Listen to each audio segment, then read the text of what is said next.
د هیواد ادبي بهیر د 314مې اونیزې غونډې ادبي راپور. د هیواد ادبي بهیر 314مه اونیزه غونډه د خپلواکۍ مشاعرې تر سرلیک لاندې د زمري میاشتې په 23مه د جمعې ورځې سهار په 9 بجو د هیواد د ګڼ شمېر ادیبانو، شاعرانو، فرهنګیانو، لیکوالانو او مخورو شخصیتونو په تاوده او پرتمین حضور کې ترسره شوه. دغه غونډه د عرفان الله حماسي او نبی الله ننګ په ښکلې ویاندویي پیل شوه او له لومړۍ شېبې د خپلواکۍ ادب او ملي ارزښتونو رنګ خپل کړی و.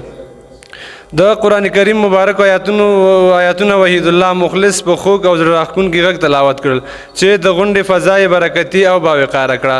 ورپسې محمد هارون وفا د تیرې اونۍ ادبي راپور ولوست او د تیرې غونډې مهمې پریکړې، فعالیتونه او ادبي لاسته راوړنې یې ګډونوالو ته وړاندې کړې. ورپسې نامتو لیکوال، څېړونکی او تاریخ پوه ډاکټر عبدالهادي قریشي دریځ ته راوبلل شو.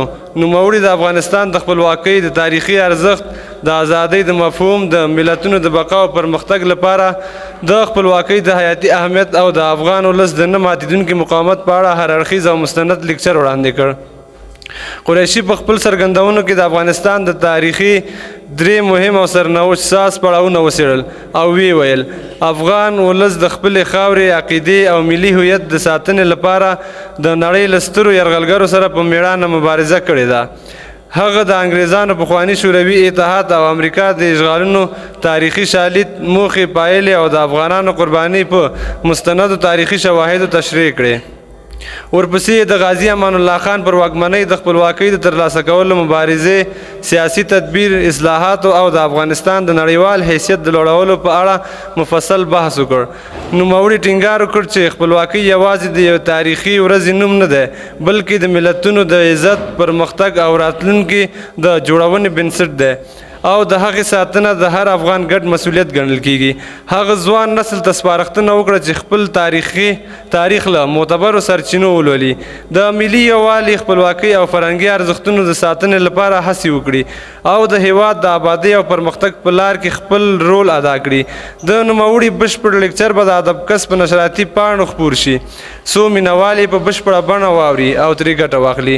وروسته د غونډې فضا د خپلواکۍ ازادې مشاعرې ته ځانګړې شوې وه. شاعرانو د وطن ازادۍ، ملي ویاړ، قربانۍ او یووالي په اړه خپل ښکلي شعرونه واورول او ترنم کوونکو د خپلو ملکوتي غږونو په وسیله دغو شعرونو ته لا ډېره ښکلا او اغېز ور وبخښه. د مشاعرې په پای کې رحمت الله غزل څمکني سید رحیم بندیوان ته د ټلیفون ډالۍ ورکړه. همدارنګه د ماشومانو د ادبي استعدادونو د هڅونې او ارزونې په موخه نعمت هوتک، عبدالمدبر سباون هوتک او عرفان څمکني د غوره شاعري او هنري ادبي انتخاب له امله په معنوي ډالۍ ونازول شول. د غونډې د ارزونې لپاره د هیواد ادبي بهیر بنسټګر او مسؤل سردارشاه احسانمن راوغوښتل شو. نوموړي د خپلواکۍ د ارزښت په اړه په زړه پورې څرګندونې وکړې او ویې ویل چې هیواد ادبي بهیر تل د خپلو ملي، تاریخي او فرهنګي ارزښتونو د پالنې او ژوندي ساتنې لپاره عملي هڅې کړې دي او د خپلواکۍ تر سرلیک لاندې د دې ځانګړې غونډې جوړېدل د همدې هڅو یوه مهمه لاسته راوړنه ده.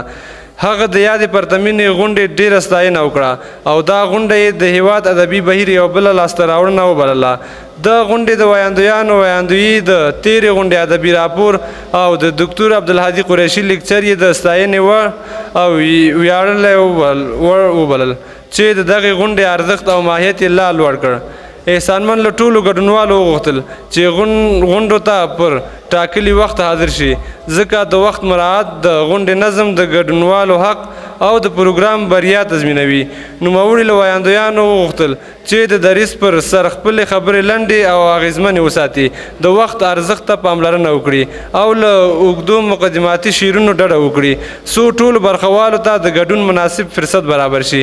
هغه شاعرانو ته هم سپارښتنه وکړه چې د شعر په انتخاب او لوستلو کې لا ډېر دقت وکړي، داسې شعرونه وړاندې کړي چې ادبي ارزښت، فکري ژورتیا او د غونډې له موضوع سره بشپړ تړاو ولري، ځکه همدا چاره د ادبي بهیر د غونډو ښکلا او کیفیت نور هم لوړوي. د غونډې وروستۍ دعا صداقت ځلان وکړه او په همدې سره د هیواد ادبي بهیر 314مه اونیزه غونډه د غرمنۍ په 1 بجه په بریالۍ ادبي او پرتمینه فضا کې پای ته ورسېده. مینه او درنښت، محمد هارون وفا.